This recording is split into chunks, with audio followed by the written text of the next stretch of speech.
In this tutorial video, we are going to show you how you can use autofill function in Microsoft Excel.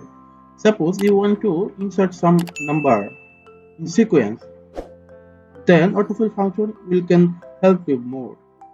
To start, we want to insert number from 1 to 20.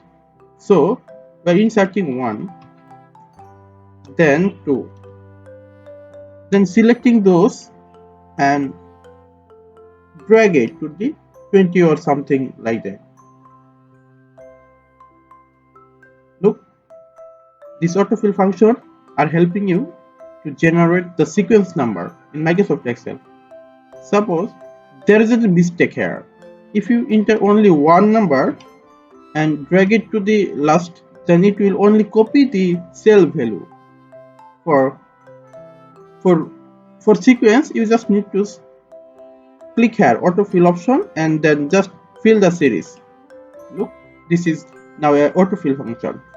This is not only used in generating the number, this is also used in generating text or month, time, date, etc.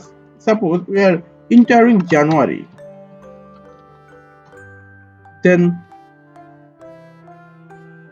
drag it to the last. Here you can see the autofill function generating the month. Now just you want to generate short form of month, just write Jan, then drag it to the look. This is how you can use autofill function in Microsoft Excel. Thank you for watching the video.